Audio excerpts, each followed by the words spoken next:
Bismillahirrahmanirrahim. Assalamualaikum warahmatullahi wabarakatuh. Alhamdulillah, salatu wassalamu ala Rasulillah wa ala alihi wa sahbihi wa mawala.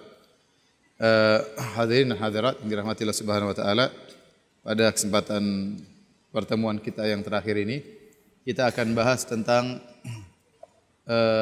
aslul usul min syubhatihim, yakni syubhat yang paling utama dari syubhat-syubhatnya mereka semuanya, Jahmiyah, Mu'tazilah, Asy'ariyah, Maturidiyah dan yang lainnya. Maka saya harap perlu konsentrasi, ya. Dia tidak susah, ya, insyaallah mudah, ya. Tetapi memang harus konsentrasi untuk menyimaknya, ya, agar bisa paham. Karena kalau kita sudah paham syubhat ini, insyaallah yang lainnya lebih mudah dan kita paham kenapa mereka seperti ini. Sebelumnya saya ingin bercerita tentang suatu permasalahan yang disebut dengan masalah qidamul alam, tentang qadim atau azalinya alam semesta. Pembahasan ini menjadi perdebatan antara ahlul kalam dengan ahlul falasifah, dan pendapat yang benar tentunya adalah pendapat ahlus sunnah wal jamaah. Maka saya katakan ada 3 pendapat. Pertama al-falasifah,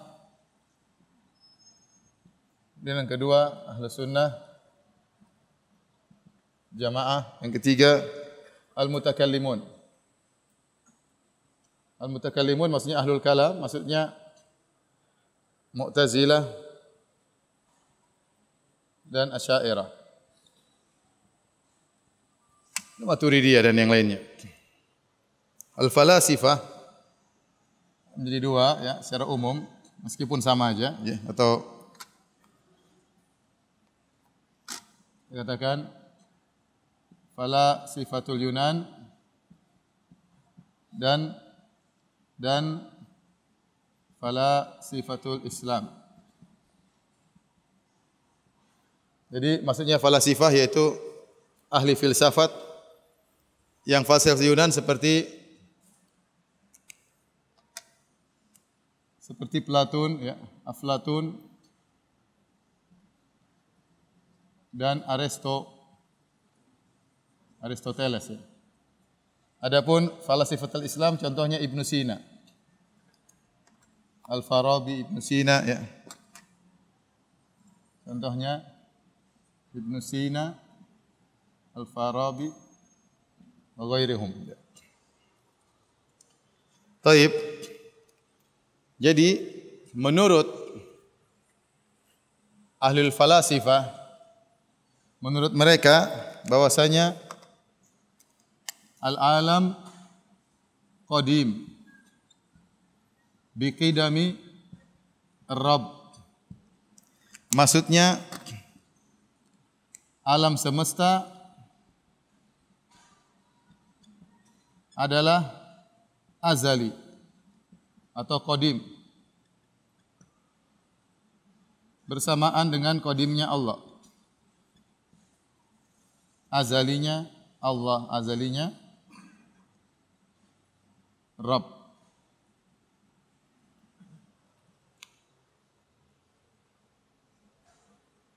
Adapun menurut Asy'ariyah, al-alam muhdats.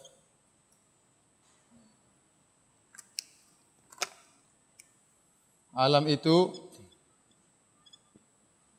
baru, tidak azali. Sama ahlu sunnah juga demikian. Ahlu sunnah al-alam muhdats.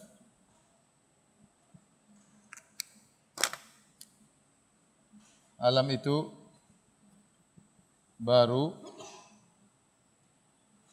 tidak azali. Baik. Bagaimana pola fikir? Inilah kenapa falasifah dikafirkan oleh mutakallimin. Di antara salah satu sebabnya adalah karena mereka mengatakan tentang qidamul alam. Kata mereka alam semesta itu sama dengan Allah keberadaannya. Bukan suatu yang baru setelah Allah. Paham? Adapun yang benar, Allah dulu sendirian, kemudian baru Allah menciptakan. Dalam hadis Nabi sallallahu alaihi wasallam bersabda, "Kana Allah wa lam yakun syai'un ghairuhu." Dulu Allah sendirian, bersendiri, tidak ada yang lain bersamanya.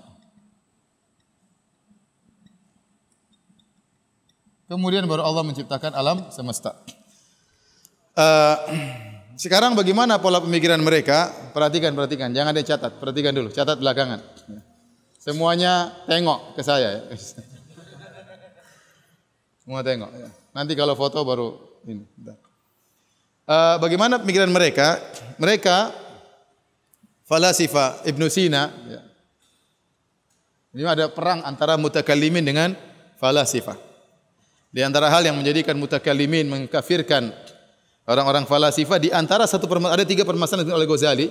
Di antaranya ini, di antaranya orang-orang falasifah kaum muslimin seperti Ibnu Sina dan yang lainnya berpendapat bahwasanya alam itu qadim.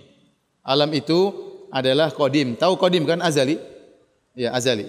Dan itu sebenarnya falasifatul muslimin ngambil dari falasifatul Yunan. Falasifah Yunan ini Aflaton dan Aristo agama apa mereka? Mereka tidak beragama. Mereka tidak beragama Yahudi, mereka tidak beragama Nasrani, bahkan mereka sebelum Yahudi dan Nasrani. Hanya saja mereka pintar-pintar, mereka berbicara tentang al-alam, at-tabi'ah, mereka berbicara tentang ilmu kedokteran, ilmu fisika, ilmu kimia, tetapi ada pembahasan mereka ma wara'al alam, pembahasan tentang di balik alam, tentang ketuhanan. Mereka ini berbicara tentang ketuhanan. Kalau mereka berbicara tentang fisika, kimia, biologi, tidak ada masalah, karena itu ilmu yang dibangun di atas melihat sesuatu, kemudian dipikirkan, diambil kesimpulan, ditimbulkan teori-teori dan yang lainnya. Dan itu dibangun di atas musyahadah, melihat sesuatu. Tapi kalau sudah bicara tentang Tuhan, harusnya tidak boleh, karena akal mereka tidak bakalan sampai tentang Tuhan. Yang jadi masalah yang diambil oleh falasifah kaum muslimin bukan cuma pembicaraan tentang tabiat, tentang kimia dan fisika dan yang lainnya, tapi mereka juga mengambil tentang pembicaraan tentang Tuhan. Itu jadi masalah, ya. Baik. Dan Aristo ini adalah orang yang tokoh yang sangat dikagumi oleh Razi. Makanya Razi dalam bukunya Asasut Taqdis, dia menukil perkataan Aristo waktu dia membantah pendapat bahwasanya Allah di atas langit. Dia mengatakan, karena dia bingung, dia bilang Allah tidak di atas langit, tetapi fitrah manusia semua mengatakan Allah di langit. Maka dia berkata, man arada an yashra' fi ma'arifil ilahiyah falyastahdits li nafsihi fitratan ukhra. Kata dia, barang siapa yang ingin masuk dalam pembahasan masalah ketuhanan, hendaknya dia bikin dalam dirinya fitrah yang baru.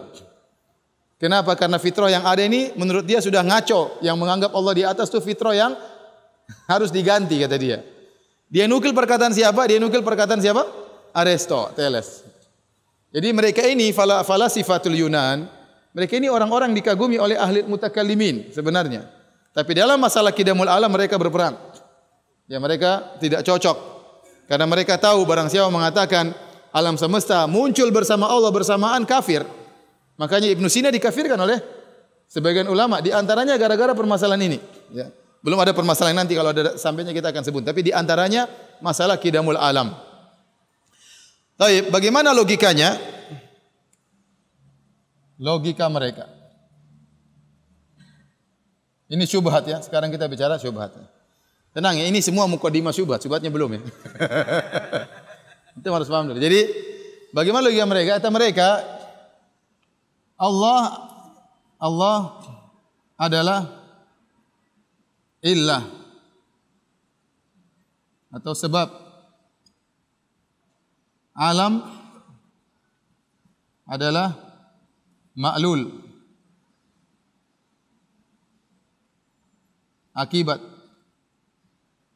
Illah dan ma'lul.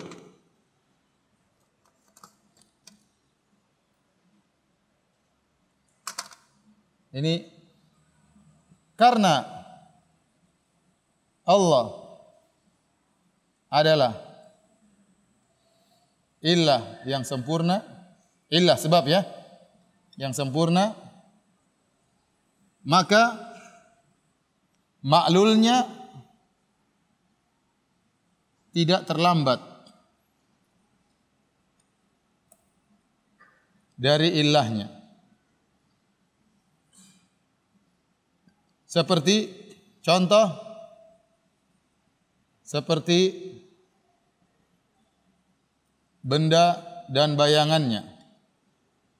Bayangannya. Contohnya matahari, matahari dan sinarnya. Jadi kata mereka, Allah ini sebab untuk menciptakan. Allah adalah illah, makhluk ada maklul. Akibatnya, karena Allah ini adalah illah yang sempurna, maka maklulnya akibatnya itu tidak la yata'akhir, tidak terlambat dari sebab tersebut. Dia muncul bersamaan dengan ilahnya. Dia muncul bersama dengan ilahnya. Sebagaimana matahari adalah sebab dari cahaya. Waktu matahari ada, langsung beserta dengan apa? Cahaya. Tidak matahari dulu baru cahayanya belakangan. Demikian logika mereka, maka demikian pula Tuhan dengan alam semesta ini bersamaan munculnya. Sebagaimana Tuhan azali, syubhat ya. Sebagaimana Tuhan azali, maka maklulnya juga azali bersama dengan Tuhan. Antum sudah kena syubhat?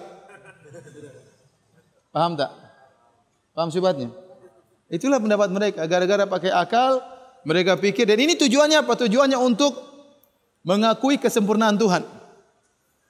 Kata mereka, kalau maklulnya terlambat, Tuhan tak sempurna. Semuanya niatnya baik. Niatnya baik. Untuk menunjukkan kesempurnaan Tuhan, maka hasil ciptaannya kalau sempurna tidak boleh terlambat dari apa? Dari sang pencipta. Karena saking sempurnanya sang pencipta. Ilahnya maklul. Maklulnya la yata'akhir an illatihi. Al-maklul la yata'akhir an illatihi. Intinya, sehingga mereka mengatakan seperti manusia dengan bayangannya. Manusia dengan bayangannya bersamaan. Ya. Mereka mengatakan, jadi kaidah mereka, al-ma'lul la yata'akhara an illatihi min haitsu zaman.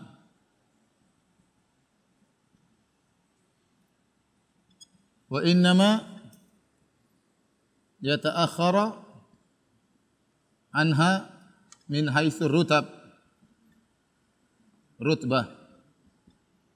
Maksudnya, kata mereka, maklul tidaklah terlambat dari ilahnya makhluk, tidak terlambat dari sang pencipta dari sisi zaman, barang-barang. Dia hanya terlambat dari sisi tingkatan. Artinya ini secara sebutan Allah adalah Tuhan, alam semesta adalah apa? Makhluk. Secara tingkatan saja. Ya, tetapi secara zaman bareng. Kalau kita bilang kalau begitu, apa bedanya Tuhan sama makhluk? Oh, beda. Tuhan beda dengan apa? Makhluk. Dari sisi tingkatan Tuhan lebih tinggi daripada apa? Makhluk. Tetapi dari sisi zaman munculnya barengan. Paham? Inilah syubhat mereka. Gara-gara inilah mereka dikafirkan.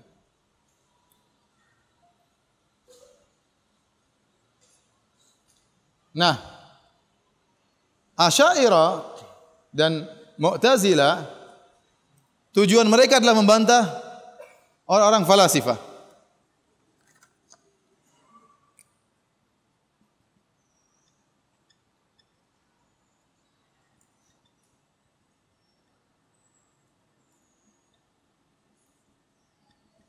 Kata mereka ini bahaya, ini kekufuran, dan benar itu kekufuran.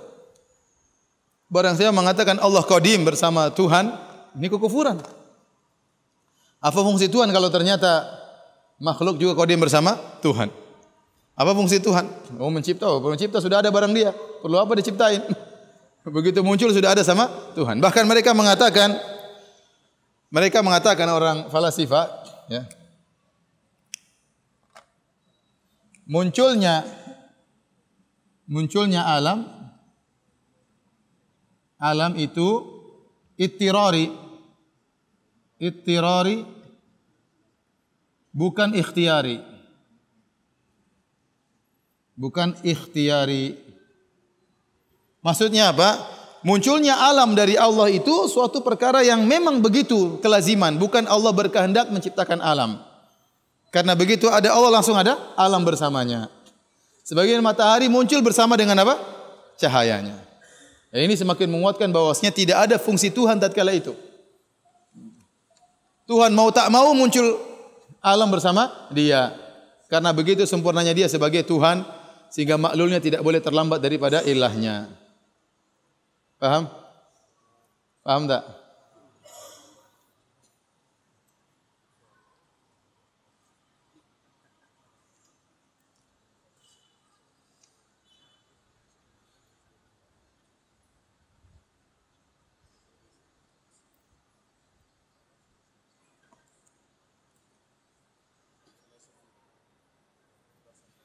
Sekarang kita bantah dulu. Menurut pandangan ahlu sunnah, bantah dengan dalil. Ya. Dalam dalil tadi, contohnya ini bantahannya. Pertama ini, dalil pertama. Allah dulu sendirian, kemudian Allah baru menciptakan. Jelas. Yang kedua, firman Allah Subhanahu wa taala,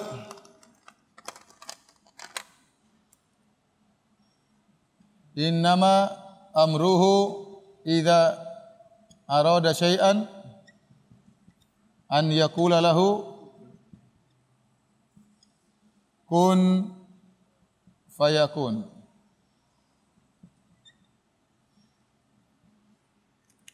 Sungguhnya perkara Allah itu jika menghendaki sesuatu Allah berkata jadi, maka jadilah. Perhatikan di sini ada fa. Fa itu artinya maka. Yang menunjukkan Allah berkehendak dulu, Allah mengatakan jadi baru apa? Jadi. Dan fa itu yufidu ta'qib. Dan huruf fa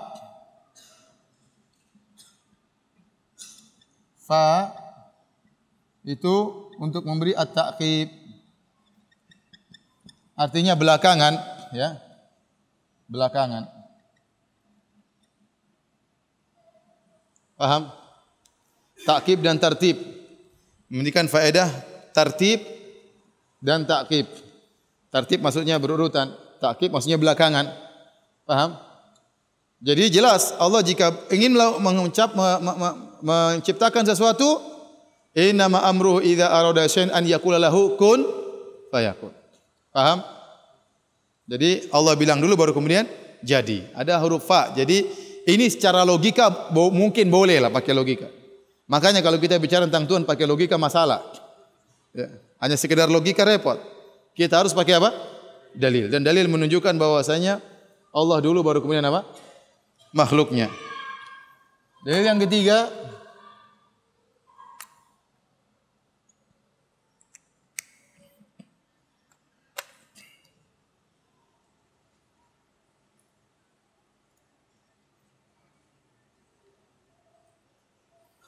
secara bahasa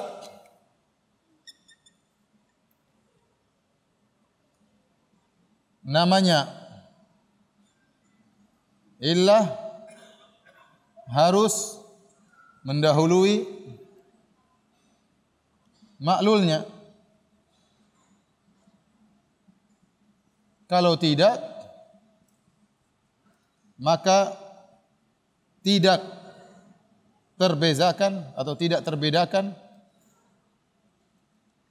antara illah dan maklul.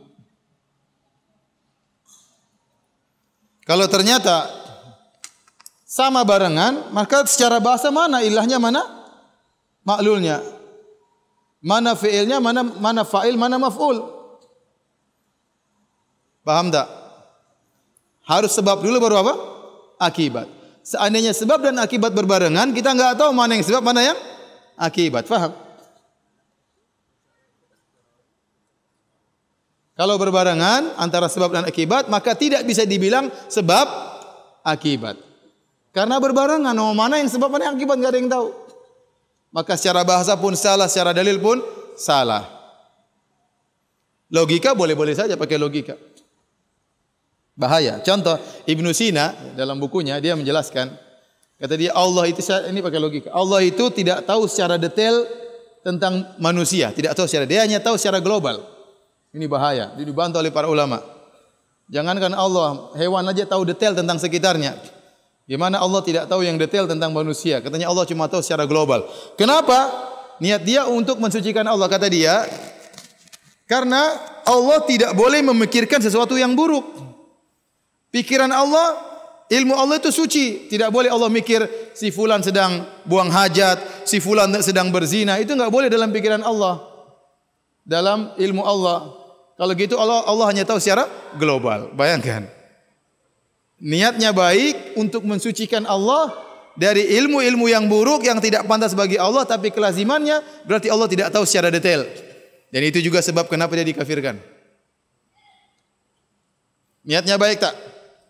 Baik. Hasilnya bahaya. Hasilnya bahaya.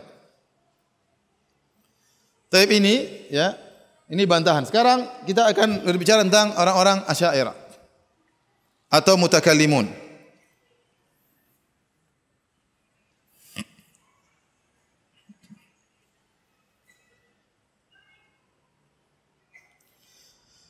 Mutakallimun tatkala ingin membantah orang-orang Asy'ariyah, orang-orang falasifah, mereka sulitan secara logika. Karena logikanya masuk. Logikanya masuk. Sehingga mereka membantah, tujuan mereka adalah bagaimana membuktikan alam ini tidak qadim, alam ini muhdats. Jadi mereka akhirnya fokus untuk membuktikan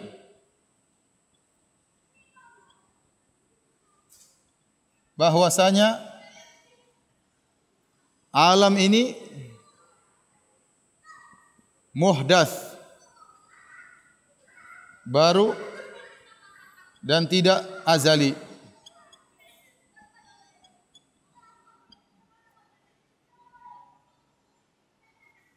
Mereka fokus untuk membuktikan bahwasanya alam ini muhdats, baru dan tidak azali, tidak qadim. Bagaimana caranya? Akhirnya mereka bikin teori.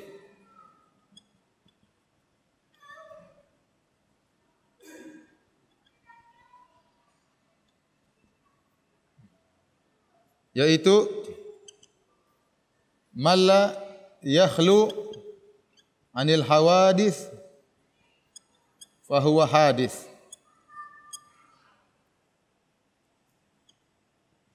Sesuatu yang tidak kosong dari yang baru, maka dia juga baru.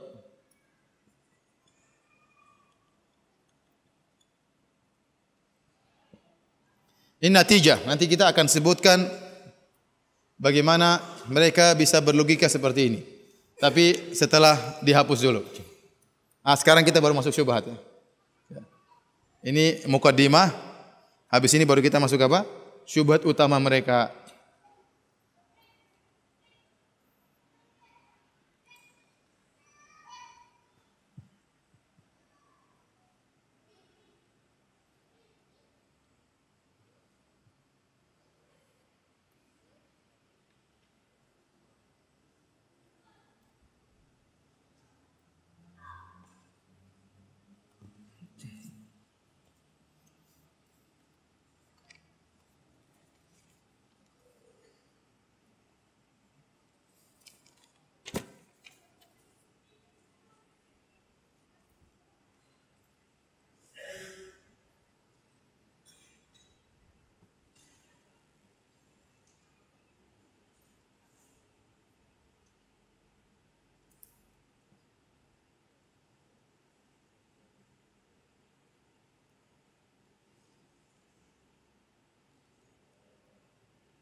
Taib, kalau sudah tolong dihapus.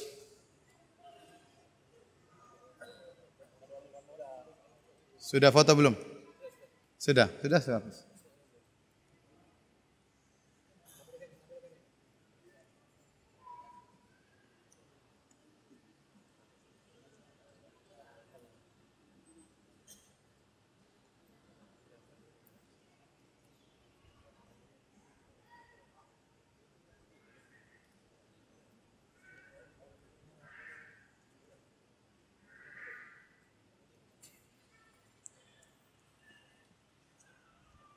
Taib, ini syubhat utama yang dikenal dengan dalilul a'rad.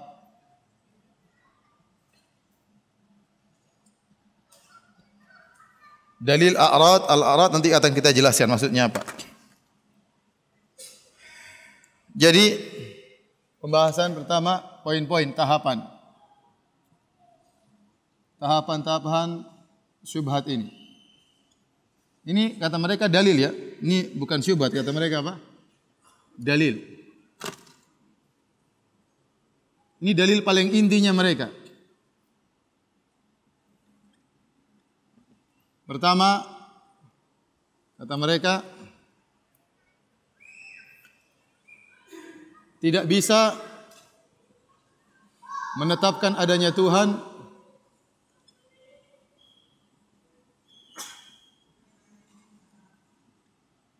yang qadim kecuali dengan nazar.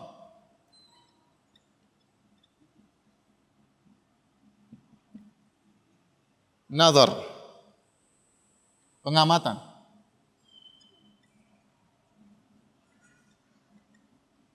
Yang kedua, an-nazar al-maqsud, nazar yang dimaksudkan adalah bukan an-nazar al-basari atau al-aini. Bukan pengamatan dengan pandangan, dengan mata, tetapi an-nazar al-aqli, pengamatan teori, secara akal, ya, teori. 3. Pengamatan tersebut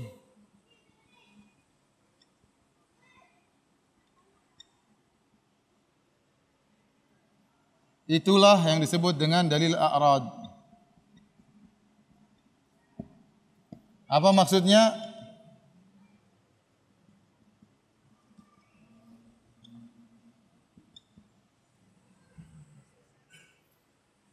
Pertama, A, untuk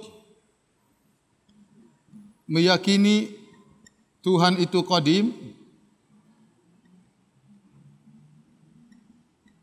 maka harus bisa membuktikan.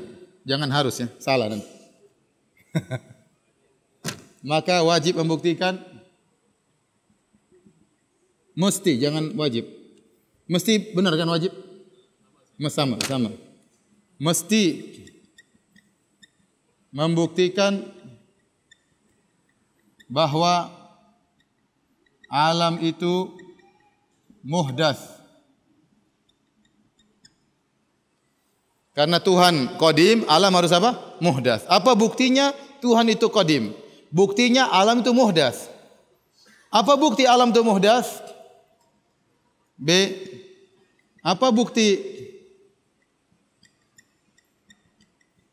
alam itu muhdats? Jawabannya, alam itu jism, benda ya. Alam itu jism.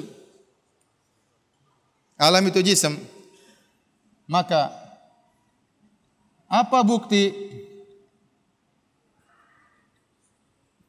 bahwa jism itu muhdats. C. Buktinya adalah jism diterpa, mengalami atau dihinggapi, tahu ya?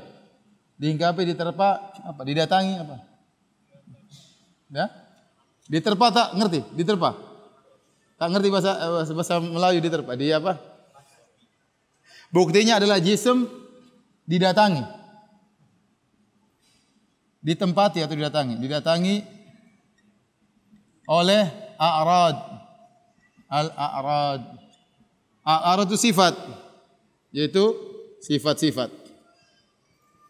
Seperti bergerak. Mereka namakan akwan. Ya.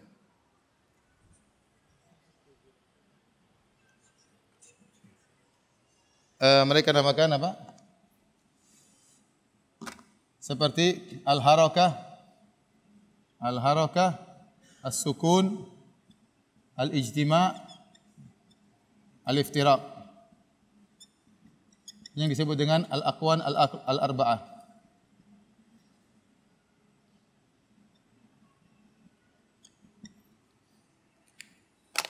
Namanya apa? Bergerak. Namanya diam. Ini namanya berkumpul. Nah, terpisah.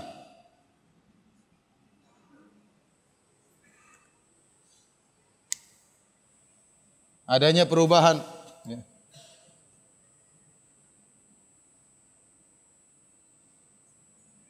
Intinya adanya perubahan.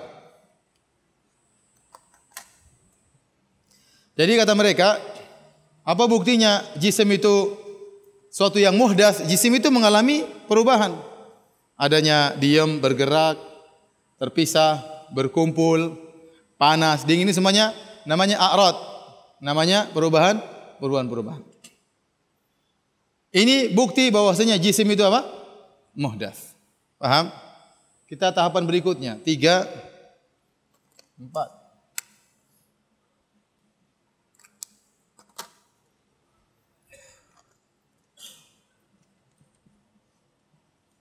Jika demikian, maka Tuhan itu tidak boleh muhdats.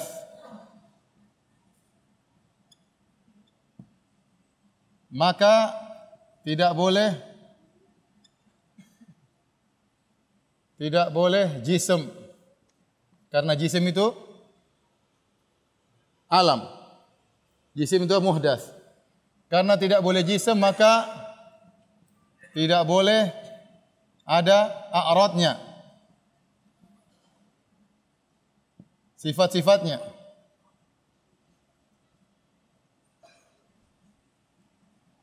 Yaitu tidak boleh mengalami perubahan secara gampangannya.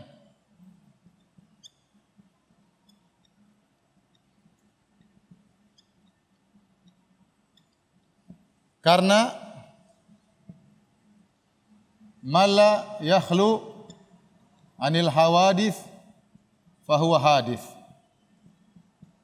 Sesuatu yang tidak bisa lepas atau kosong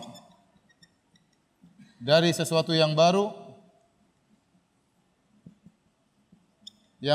maka dia juga baru.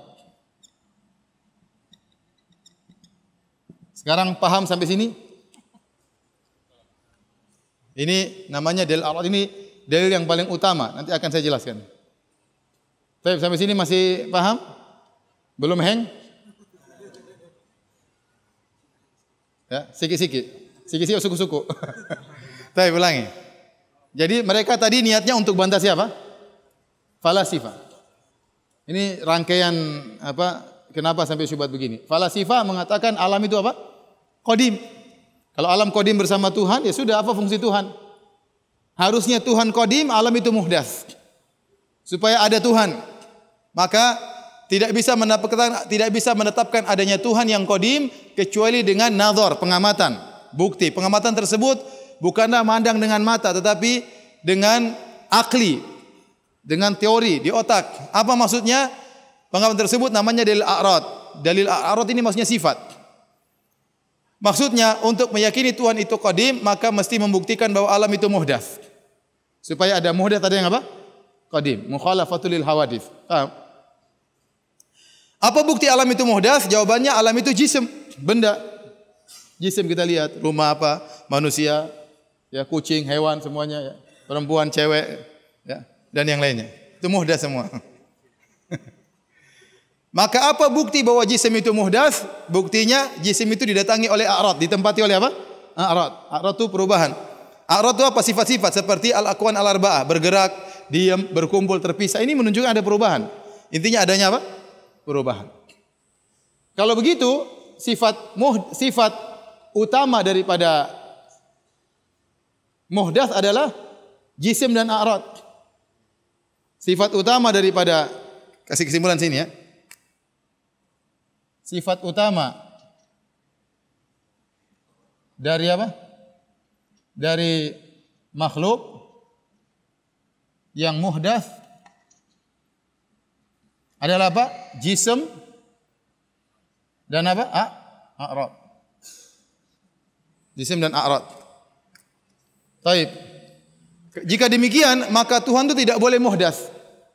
Kalau Tuhan tidak boleh muhdats, berarti Tuhan tidak boleh apa? Jisim. Maka ente bilang gitu berarti Allah jisim. Itu sering mereka bilang. Paham? Itu jisim. Kalau jisim berarti muhdats. Tidak boleh jisim. Kalau Allah tidak boleh jisim berarti Allah tidak boleh ada a'rad. Kalau Allah tidak boleh a'rad berarti tidak boleh mengalami perubahan, tidak boleh ada sifat-sifat. Makanya kalau Allah berbicara dengan kun, dengan suara, ada yang baru ini. Ada perubahan ya. Alif lam mim, alif lam. Oh enggak boleh itu. Paham? Itu perubahan. Berurutan alif dulu, baru lam, baru mim. Oh, ini haram. Berarti Allah muhdats. Paham? Paham? Paham tak? Ini aslun min usuli syubhatihim. Ini syubhat utama mereka. Taib. Kemudian mereka berselisih. Muncullah, ya, lalu mereka berselisih. Lalu mereka berselisih. Kenapa? Karena ini semua pakai akal. Akal dan akal mereka berselisih. Berbeza. Karena akal mereka berbeza, maka outputnya juga berbeda. Hasilnya juga berbeda. Maka muncullah yang namanya Al-Mu'tazilah wal Jahmiyah. Muncullah namanya Al-Kullabiyah. Ya. Muncullah namanya Al-Asy'ariyah. Al-Mutaakhirun. Kullabiyah dan wal Asy'ariyah mutaqaddimun.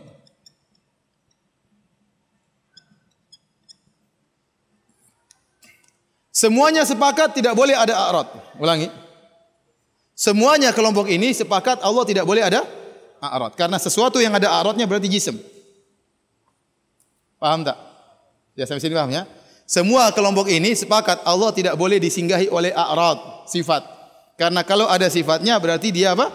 Jisim. Kalau dia jisim berarti dia muhdats. Paham sini? Taib. Menurut Mu'tazilah,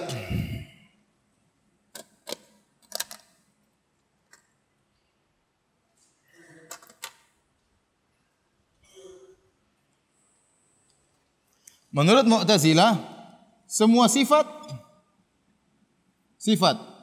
zatiyah dan fi'liyah adalah a'rad. Maka mereka menolak semua sifat.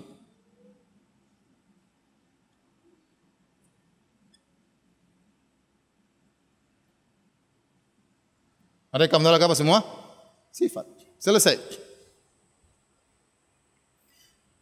Sehingga Mu'tazilah dan Jahmiyah menolak semua apa? Sifat. Karena semua sifat baik dzatiyah maupun fi'liyah, anggap mereka adalah a'rad. Mau bilang wajah, mau bilang tangan, mau bilang ulu, ini semua adalah a'rad. Maka semua sifat harus ditolak. Menurut Kullabiyah dan Asy'ariyah, yang a'rad hanyalah sifat fi'liyah, yaitu yang mengalami perubahan. Adapun sifat dzatiyah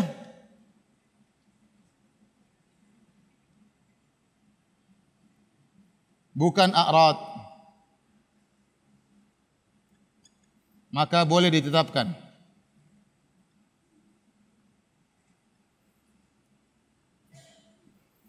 Bagi mereka masalah wajah, tangan, mata tidak masalah karena itu bukan sifat. Itu tidak mengalami perubahan. Maka Kullabiyah dan Asy'ariyah mutaqaddimun mereka menetapkan sifat wajah, sifat kedua tangan, sifat mata, sifat ulu. Bagi mereka enggak ada masalah. Karena itu tidak pernah mengalami apa? Perubahan. Paham? Paham tak? Di sini paham?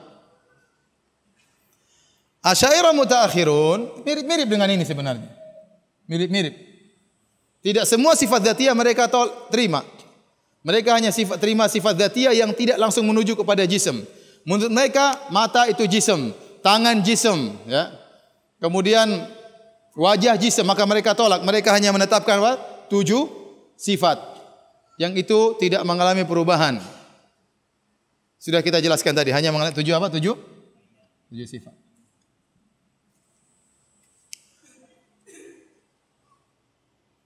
Makanya Asy'ariyah kebingungan tatkala mereka menetapkan sifat sama wal basar. Tunggu, 7 sifat tadi apa coba?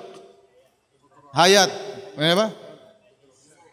Al-ilmu wal qudrah was sama, mendengar, melihat, iradah berkehendak. Ya. Kalam berbicara.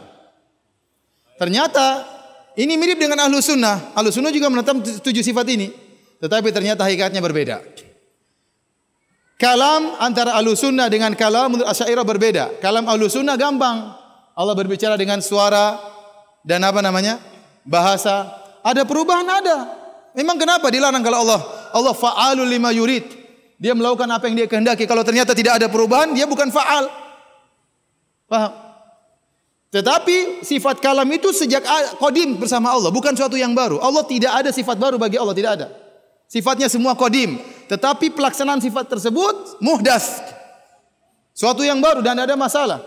Kaidah antum bahwasanya semua yang tidak lepas daripada suatu yang baru itu berarti makhluk juga, itu tidak ada dalilnya. Dan itu bertentangan dengan sifat Tuhan. Tuhan itu berkehendak dia melakukan apa saja. Paham sampai sini?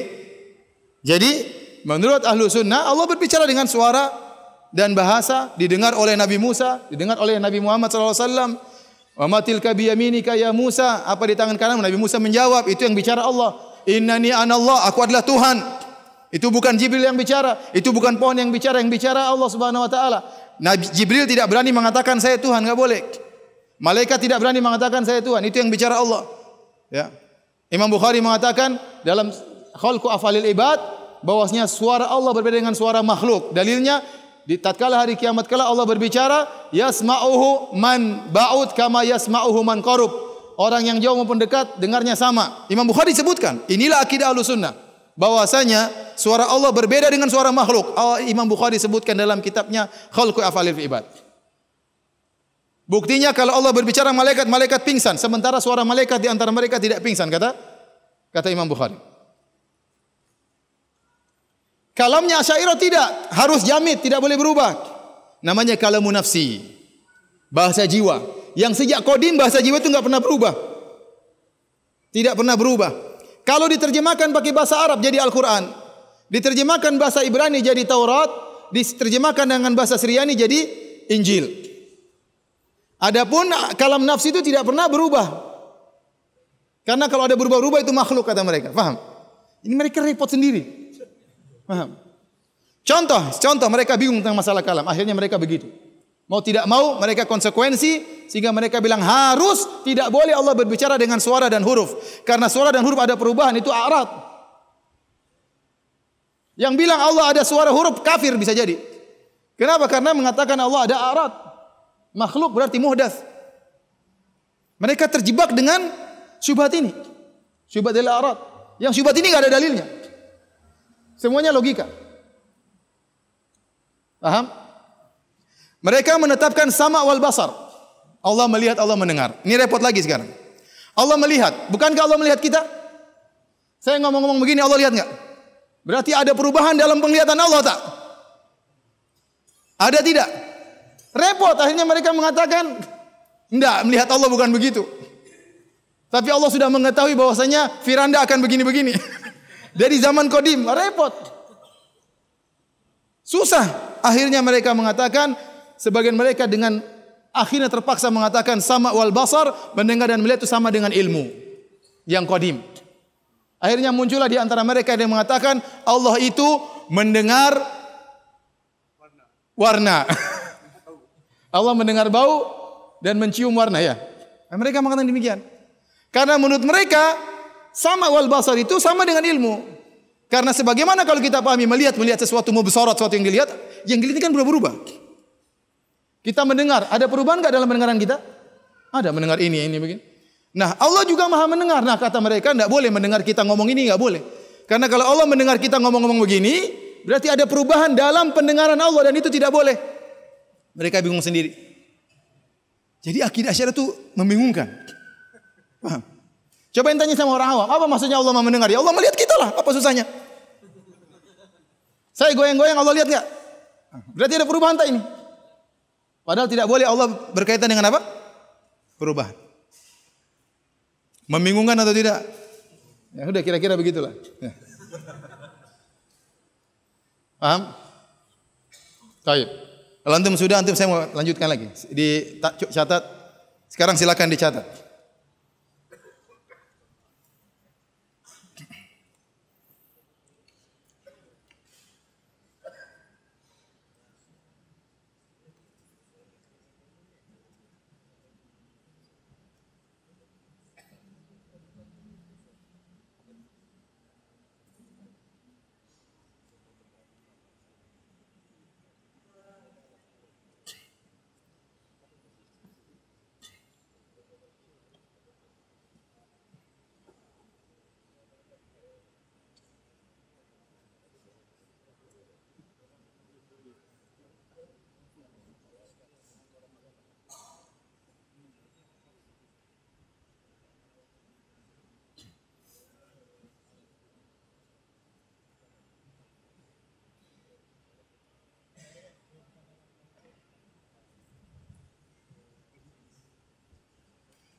Antum paham tidak?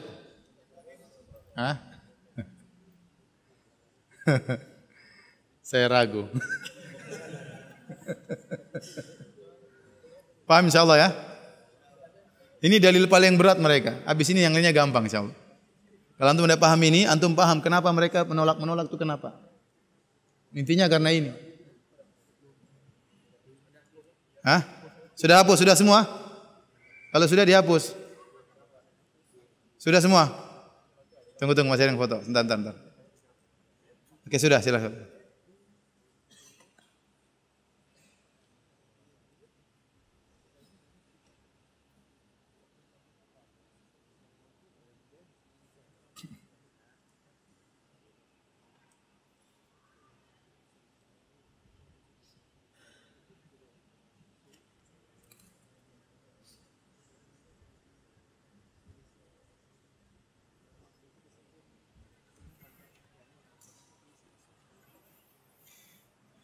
Bantahan terhadap dalil a'rad.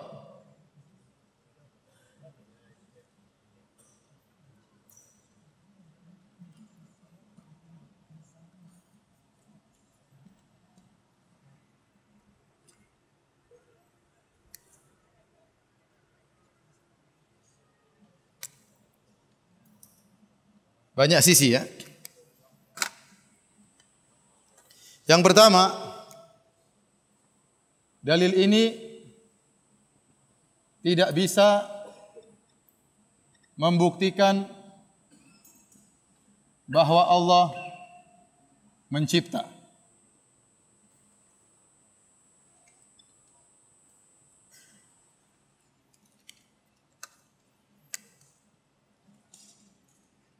Dalil ini tidak bisa membuktikan Allah mencipta. Saya tanya sama antum. Dulu Allah sendirian tak? Sendirian. Belum ada makhluk. Waktu Allah ingin menciptakan, adakah sesuatu yang baru pada Allah sehingga ada ciptaan? Ada. Allah ingin mencipta. Allah bilang kun. Ini semua perubahan. Kalau tidak ada perubahannya, tidak ada makhluk. Paham? Paham?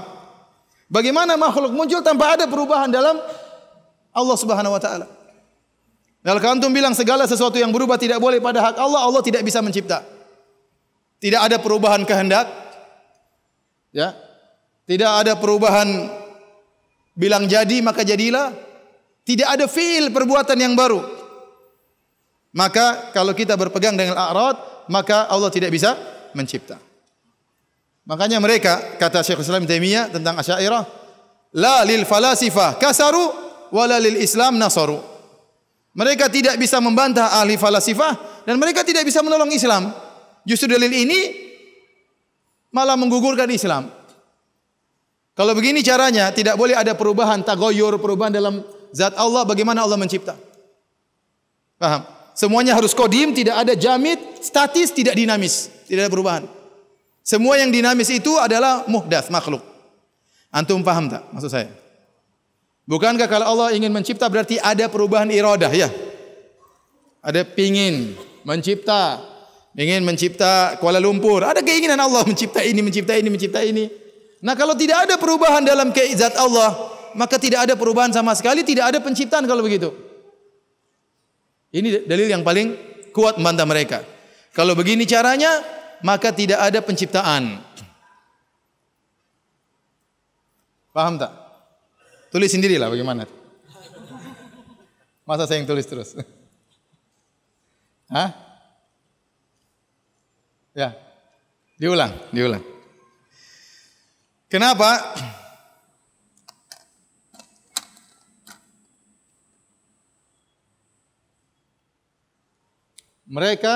Kata mereka,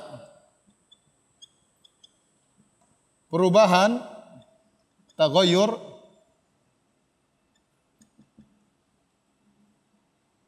min alamatil huduth adalah salah satu tanda al-huduth, muhdats, makhluk yang baru. Jika perkaranya demikian,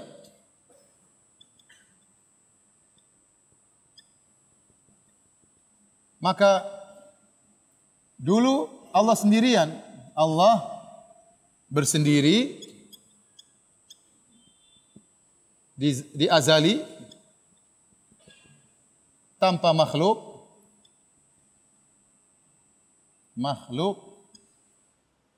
Lantas bagaimana Allah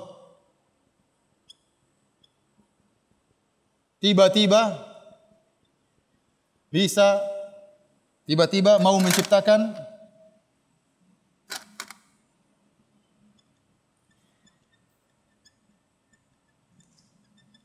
tanpa ada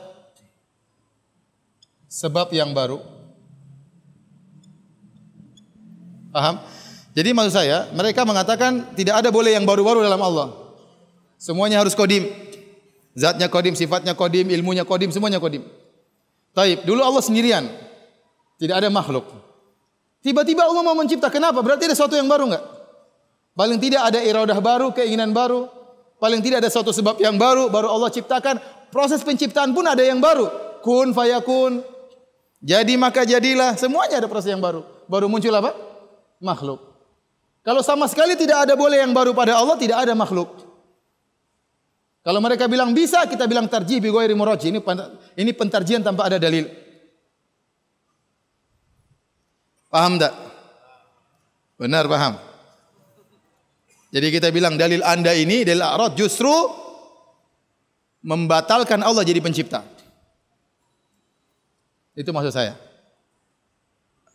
Paham? Baik. Yang kedua,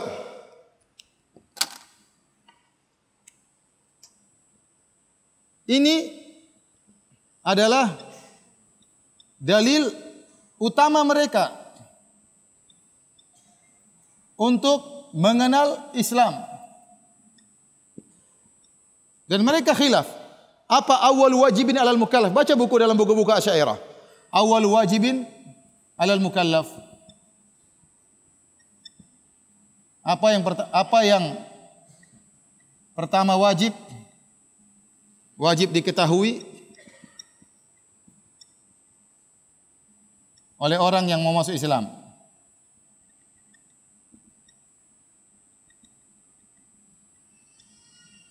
Kalau kita ya sudah tinggal la ilaha illallah selesai masuk Islam.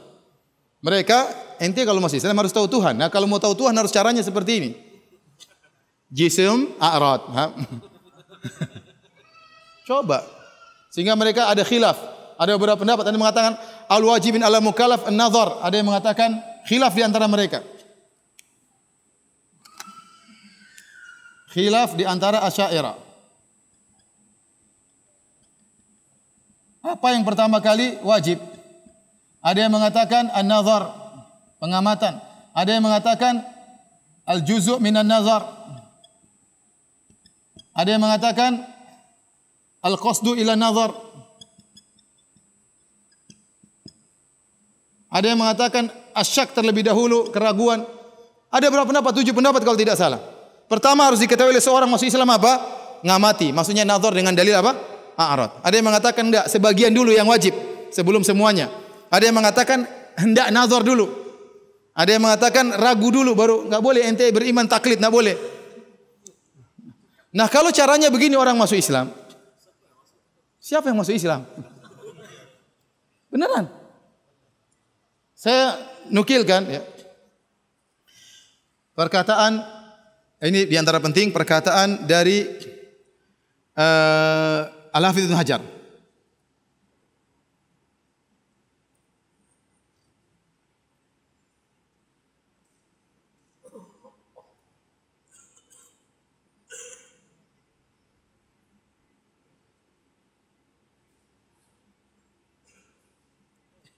Lihat Fathul Bari jilid 13 halaman 349. Fathul Bari jilid 13 halaman 349. Ya. Fathul Bari, lihat Fathul Bari 13 halaman 349. Saya bacakan.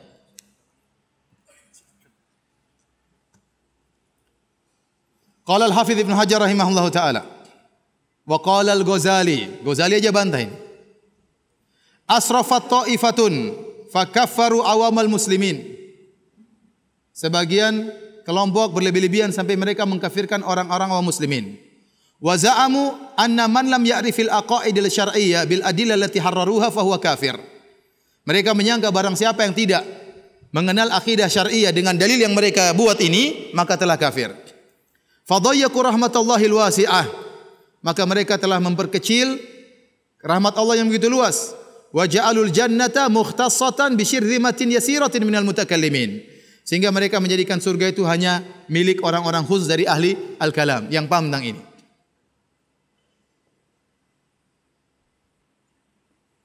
Taib, dalil bantahan berikutnya.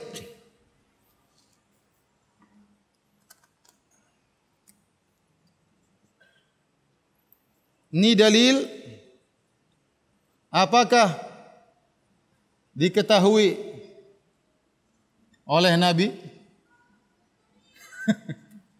dan sahabat Nabi sallallahu alaihi wasallam dan sahabat radhiyallahu taala anhum? Apakah Abu Bakar tahu dalil ini? Yakin tidak tahu. Abu Bakar, Umar, Utsman, Ali, Bilal, apakah sempat berpikir di otak mereka dalil Arad? Orang Arab Badui yang masuk Islam, apakah mereka tahu tentang dalil Arad? Sudah dipastikan tidak. Kalau mereka tahu, kenapa mereka tidak pernah jelaskan? Padahal ini syarat awal diketahui oleh orang masuk Islam. Ya iya.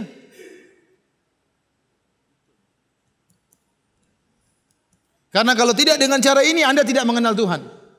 Tuhan hanya bisa diketahui kalau Anda tahu bahwasanya makhluk ini adalah muhdats. Caranya ya tadi dengan dalil a'rad, jism, a'rad dan yang lain-lain. Apakah Nabi tahu hal ini? Jawabannya tentu Nabi tidak tahu. Tayyib, di antara bantahan bahwasanya dalil ini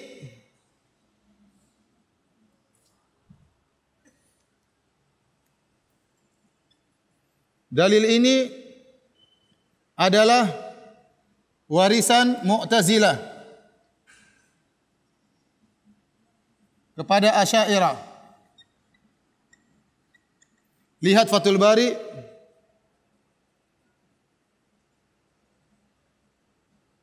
saya nukilkan dulu.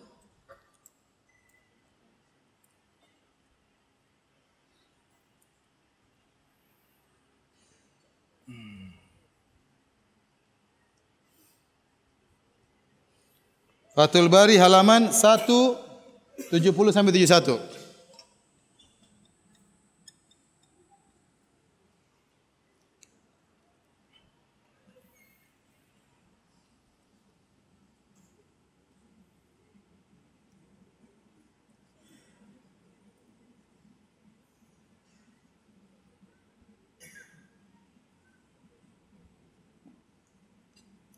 Saya bacakan perkataan Imam Ibn Hajar. Wakhtalafu fi awwali wajibin.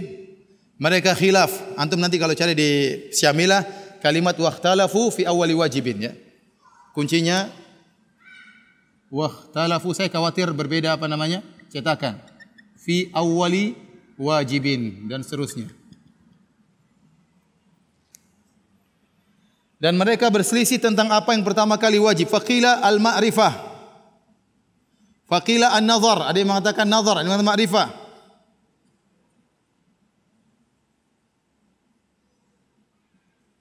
Ada yang mengatakan al-qasdu ila nazar. Ada yang mengatakan ijma', kata Ibnu Hajar, wa fi naqlil ijma' nazar kabir. Yang mengatakan ijma' perlu ditinjau kembali. Wa munaza'atun tawilatun.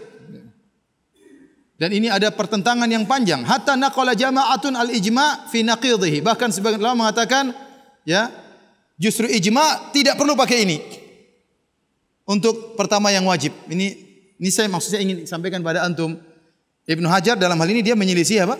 Asy'ariyah.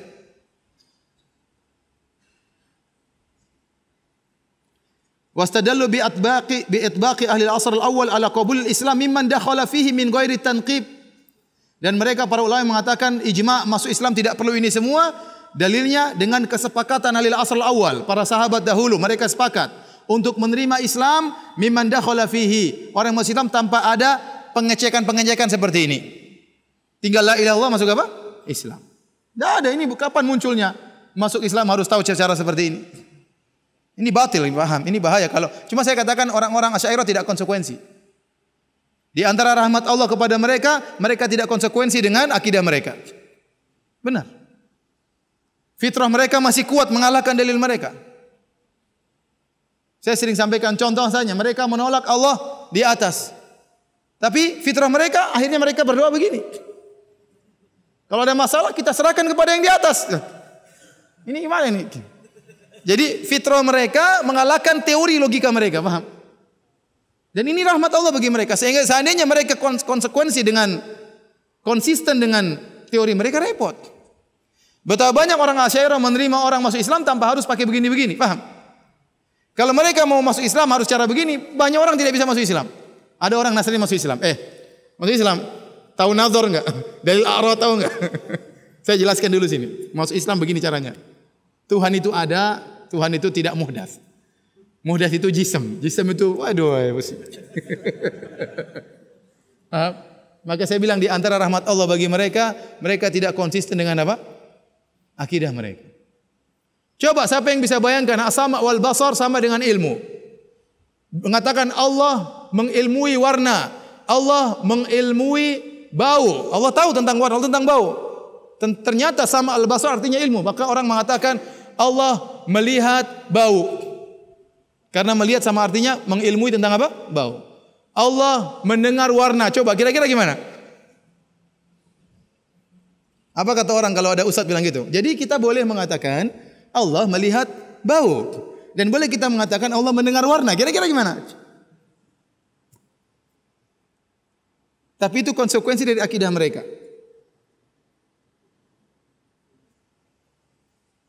Saya lanjutkan.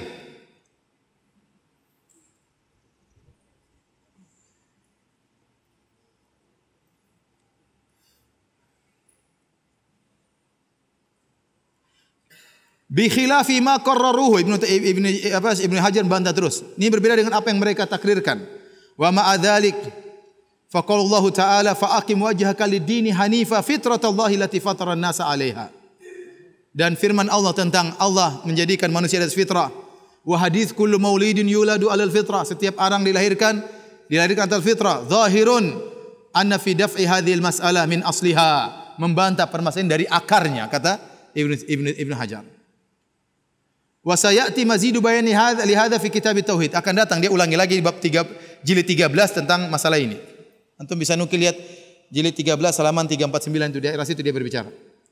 Kemudian dia berkata, wa qad naqala al-qudwatu Abu Muhammad ibnu Abi Hamzah an Abil Walid al-Baji an Abi Ja'far as-Simdani wa huwa min kibaril Asy'ariyah. Dan al-qudwa Abu Muhammad bin Abi Hamzah telah menukil dari Abu Ja'far as-Simnani dan dia adalah seorang pembesar ulama Asy'ariyah, annahu sami'ahu yaqul, bahwasanya Abu Ja'far as-Simnani ini berkata, inna hadhil mas'alah min masailil Mu'tazilah baqiyat fil madhhab. Ini adalah teorinya Mu'tazilah yang masih berada pada orang-orang Asy'ariyah. Jadi di antara bantahan kita bilang ini akidahnya apa? Mu'tazilah. Padahal Asy'ariyah mengaku bantah apa? Mu'tazilah. Dan ini bahaya seperti ini.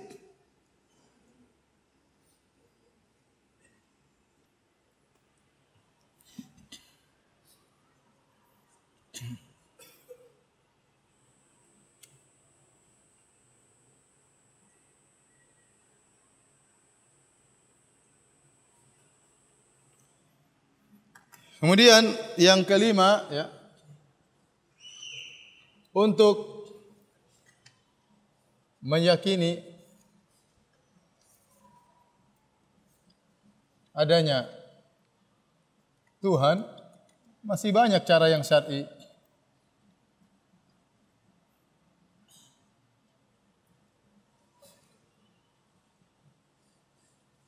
Seperti apa? Ya. Melihat pada keagungan makhluk,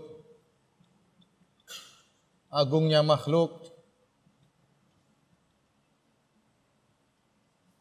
maka fitrah akan mengantarkan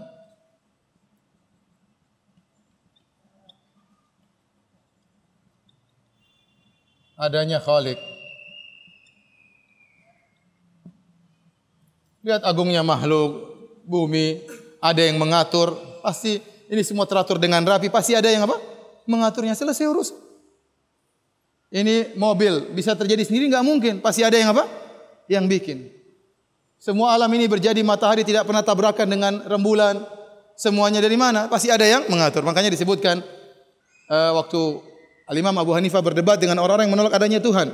Akhirnya Abu Hanifah berkata, bagaimana menurut kalian tentang sebuah perahu kapal di Sungai Dujlah? Tiba-tiba kapal tersebut bersandar dengan sendirinya, barang-barangnya turun dengan sendirinya, kemudian naik barang-barang yang baru dengan sendirinya, kemudian berlabuh dengan sendirinya. Kata mereka, enggak mungkin. Kalau kapal yang begitu saja cuma datang dan pergi, tidak mungkin, apalagi alam semesta seperti ini. Enggak mungkin, enggak ada yang ngatur. Pasti ada yang mengatur. Ini logika fitrah. Tidak ada makhluk kecuali ada yang menciptakannya. Tidak ada sesuatu yang baru kecuali ada yang menciptakannya. Selesai. Contohnya dengan apa? Mukjizat. Melihat mukjizat. Lihat mukjizat para nabi. Mukjizat luar biasa bagaimana, ya, lautan tadinya di zaman Nabi Musa dipukul, tahu-tahu lautan mengalir ke atas. Ini di luar sunnatullah. Berarti yang mengatur alam semesta ini ada yang bisa merubah sunnatullah tersebut. Perubahan sunnatullah itu namanya mukjizat. Seharusnya air mengalir begini, malah diairkan ke atas. Dan ini melanggar sunnatullah. Harusnya api membakar, malah menjadi dingin. Ini tidak mungkin ada yang merubah kecuali yang mengatur ini. Berarti ada Tuhan sang pengatur. Mudah, tidak perlu pakai dalil a'rad, dalil ajsam, ya, bikin pusing, paham?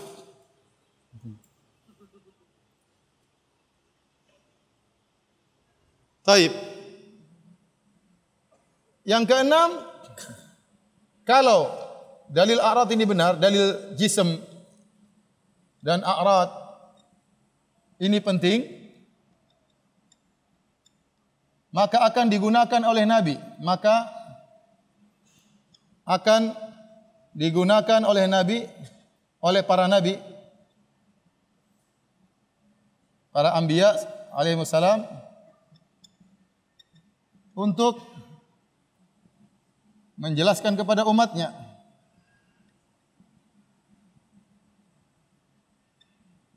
Contoh, Nabi berkata tentang Dajjal. Sallallahu alaihi wasallam berkata tentang Dajjal. Inna rabbakum laisa bi'awar wa inna ad-dajjal a'war al-ain al-yumna. Kata Nabi, Rabb kalian tidaklah buta satu. Adapun Dajjal buta sebelah. Lihat, waktu Nabi, perhatikan sini, waktu Nabi ingin mengingatkan umatnya jangan tertipu dengan Dajjal, apa kata Nabi? Sungguhnya Allah itu tidak buta sebelah. Paham? Ingat, Dajjal itu bukan Tuhan karena dia buta sebelah. Kalau Tuhan dia pasti tidak buta sebelah. Seandainya dalil a'rad ini, dalil jisim ini adalah dalil, Nabi tinggal bilang, sungguhnya Dajjal itu bukan Tuhan karena Dajjal jisim. Paham? Mudah sekali. Ngapain pakai begini-begini, paham? Saya tulis lagi biar antum tak lupa ya. Seharusnya Nabi cukup bilang apa? Nabi sallallahu alaihi wasallam cukup berkata, Dajjal bukan Tuhan. Karena dia apa? Jism. Paham? Sementara Tuhanku bukan jism. Maksudnya sederhana gitu. Lihat waktu Nabi Ibrahim berdebat dengan alaihissalam, berdebat dengan Namrud.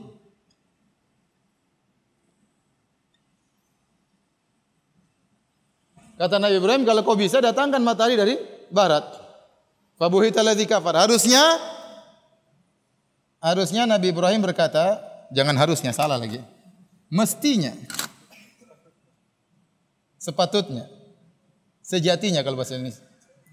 Mestinya Ibrahim berkata, wahai Namrud, ente bukan Tuhan. Karena ente apa? Karena ente jism. Iya, ente bukan Tuhan, Tuhan itu bukan apa? Jism. Sama waktu Nabi Musa berkata kepada siapa? Fir'aun. Wahai Fir'aun, ente bukan Tuhan, ente jism. Selesai.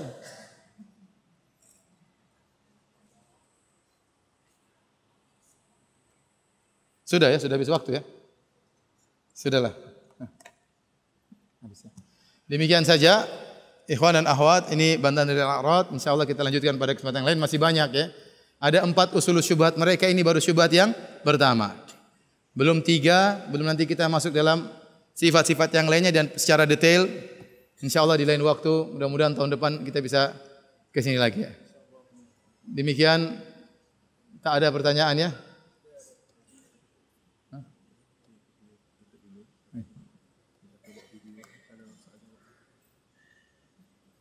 Tutup dulu ya. Demikian kita tutup dulu ya. Wabillahi taufiq wal hidayah. Assalamualaikum warahmatullahi wabarakatuh.